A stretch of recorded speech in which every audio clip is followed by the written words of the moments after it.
Hi, everyone. Thank you so much for joining us today. My name is Erin Creighton, and I am the Adult Services Department Head and Assistant Branch Manager for the Fredericksburg branch of the Central Rappahannock Regional Library.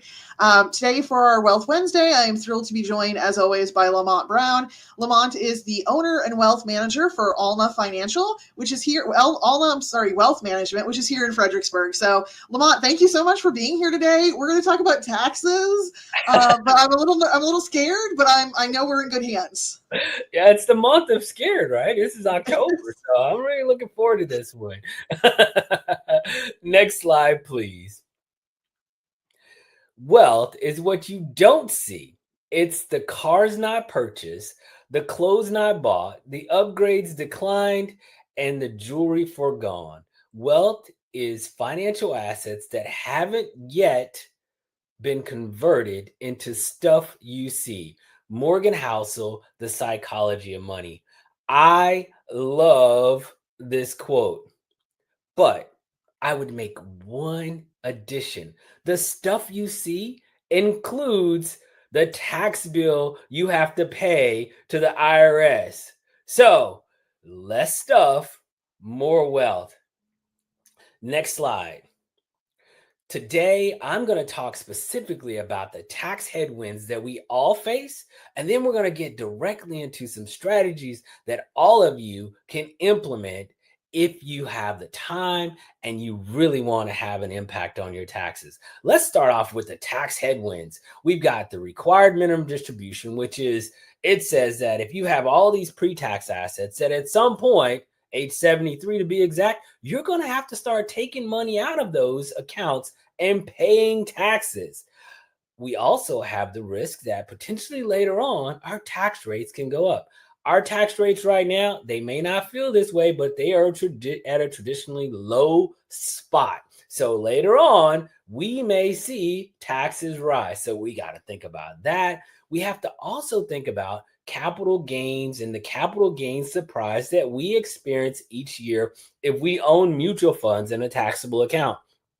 That's the surprise where at the end of the year, November, December, you get a message from your mutual fund provider that, oh, by the way, we had these gains that now you have to add into your income for the year. So you want to be aware of that, but that's something that we have to always be considering. Then we have taxes on Social Security and Medicare. Social Security can be taxed up to 85%. And you can also receive extra additional payments to Medicare called IRMA that is a tax on earning more. So you got this to deal with. And you got missed contributions, which missed contributions to your retirement plan is really you're paying taxes on money you could have deferred, which we're going to talk about a little bit later on. And then, oh, by the way, you did the great thing. You saved a lot and you put money away and you deferred all this money for the future. And then what happens? You turn 59 and a half, you retire, and then you start taking the money out. Now you're having to pay those tax deferrals. Just like in headwinds for sailors, tax headwinds are an opposing force to us building wealth. So we want to figure out ways to mitigate or tack through those taxes. So today, let's get into the strategy number one. Next slide, please. Next, strategy number one is all about turning those fallen apples into cider.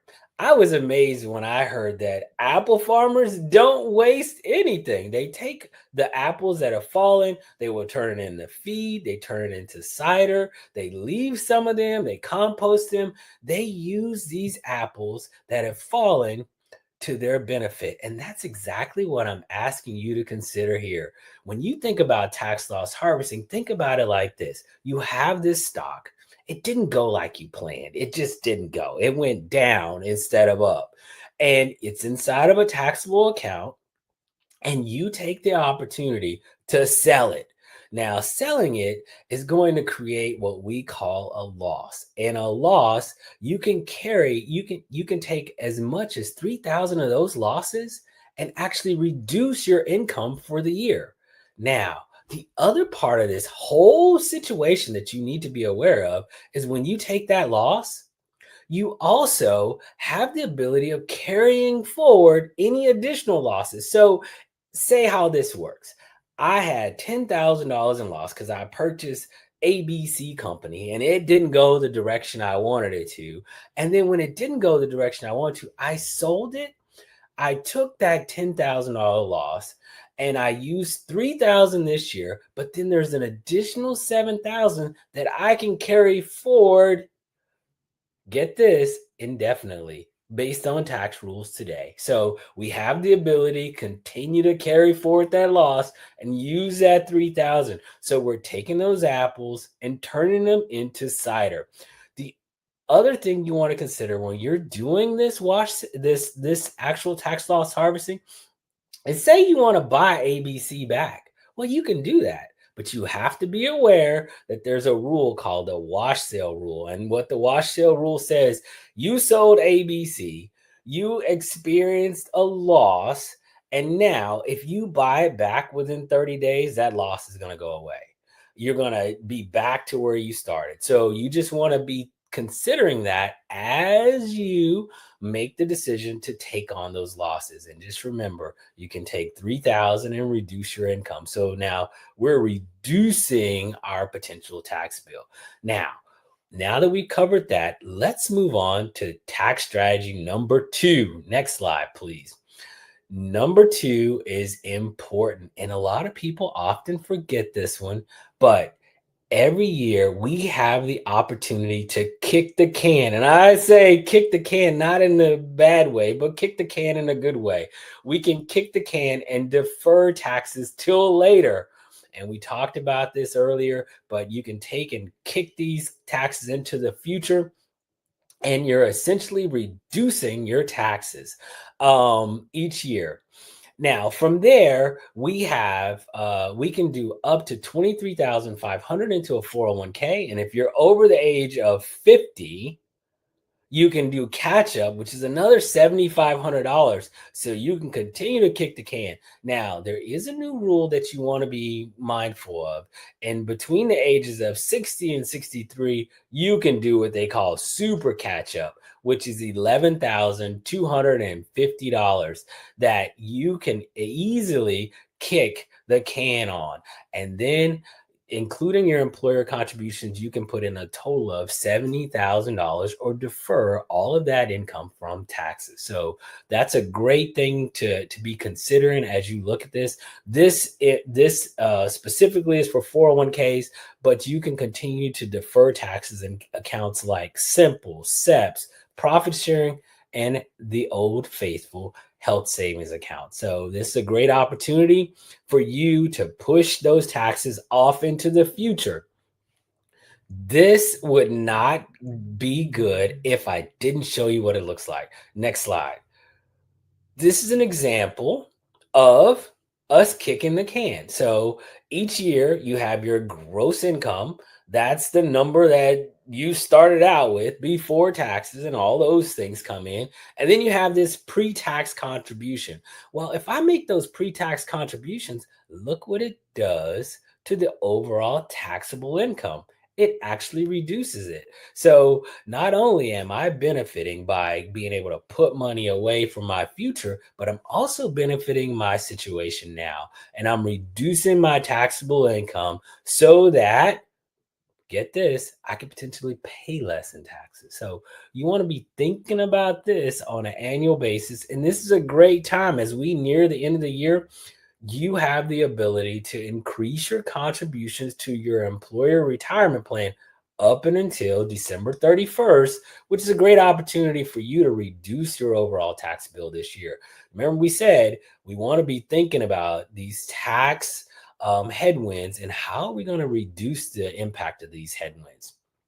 Now, we're going to go to strategy number 3 next. This is the opportunity to potentially reduce your taxes and diversify your overall tax base. All of us are putting away money pre-tax and everything's going as planned. But what's going to happen? later on, we're going to have to pay on those taxes that we put away. We're going to have to pay tax on the money that we've been accumulating pre-tax, unless we do a strategy called the conversion. This is not to be confused with his cousin contribution.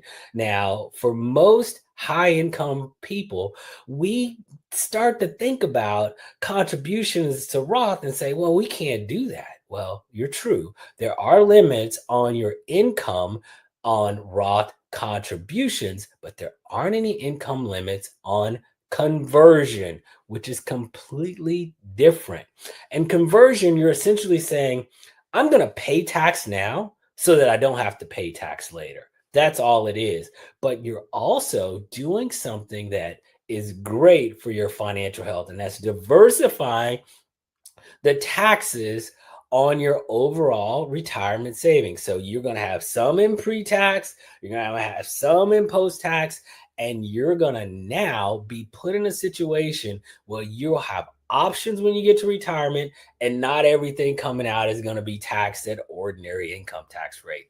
This is a tool that you should really, really dig into and start to think about what is the impact, because many of us came of age during the generation where we could only save in 401k one kind of way, and that was pre-tax, and it was advantageous, but we built these 401k monster accounts that then when we get to retirement, we're going to have to start paying taxes on.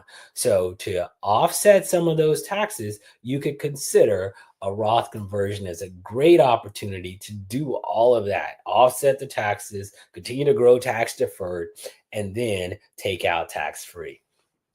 The final part of this concept is what we call fill the bracket. And this would not be a good presentation unless I told you how to fill the bracket. Next slide, please. So we're all faced with 10, 12, 22, 24, 32, 35, and 37% tax brackets. These are the tax brackets that we have to operate within. And if you're familiar with taxes, your first dollar is not taxed, but then when you get to a certain point, you can put money into your the first few dollars go into the 10% tax bracket, then the next few dollars go into the 12% bracket, and then when you continue to make more money, they start to fill up each one of those brackets. Well, in some cases, you haven't completely filled up the tax bracket. And in this case, it's the 22% tax bracket. So you haven't completely filled it up. One option is to consider making Roth conversions to continue to fill up that bucket. That means your last tax dollar will only be taxed at 22%. That is a great concept to consider as you're starting to consider Roth conversions. And this is something that your tax professional is going to be best to tell you, well, does this make sense for you? Does this actually get the desired result for what you're trying to achieve? So think about this, filling up the whole bracket to maximize your Roth conversions. The other things you want to start to think about with Roth conversions is what point of your life are you? Are you in your highest earning years, or are you at a period now where your income has gone down? Do you have enough time to earn back the taxes you're going to have to pay on this conversion? And will you have 5 years to wait until you can make those distributions in a tax-free manner? So those are things that you want to be considering as you look at this Roth conversion. It's not a one size fits all, and this works for everyone. This is something that you should be talking with your tax or financial professional about to make sure it makes sense for you. Now, we've covered a lot today. We've covered the tax headwinds that we all face that are preventing us from growing our wealth. We've also covered 3 strategies that you can take and implement today if you decided to. Let's go to the quote. In this world, nothing can be said to be certain except death and taxes. I like this quote, but I don't like this quote. I like this quote because it's simple and straightforward, but I don't like this quote because I think there's more to life than death and taxes. But I digress. This is about taxes. So we need to focus on the tax part of this and figure out how we're going to minimize the overall impact of taxes. Today, I've covered the strategies, I've covered the tax headwinds, and now you have this quote to remember as you start to plan your way to a better tax situation. Next slide. Now, I want you to and take a moment and think about the tax strategy that you want to either implement or learn more about. And I want you to put that number in the chat. So that's either tax loss harvesting, deferring more taxes, or the Roth conversion. Put it in the chat for me and let me know which one is most important to you. And if you want to ask specific questions about your situation, please don't hesitate. Reach out to me, send me an email, and we can schedule a time to go over your specific situation. Thank you for your time this morning and this afternoon, and I look forward to seeing you soon. Take care. Lamont, thank you so much for that wonderful presentation. While we give people hopefully a second to think about this stuff, one of the things I love about your presentations is that you give us like little action items to think about that are just to start the conversation, right? Like to start thinking about it, because that's the most important part. Like if you avoid this forever, you'll never make any progress or make any personal headwinds. Exactly. And I kept thinking, like, what is taxes are really they're just eating away at what we're doing. Like we're trying to move forward and they're slowly chipping away at us. And we want to be really mindful of that and not just look at it annually, but you need to be looking at it long term and making sure you're putting things in place to achieve your goals. 100%. Well, thank you again today. I very much appreciate it. Thank you everybody for watching, and we'll see you next time. See y'all next month.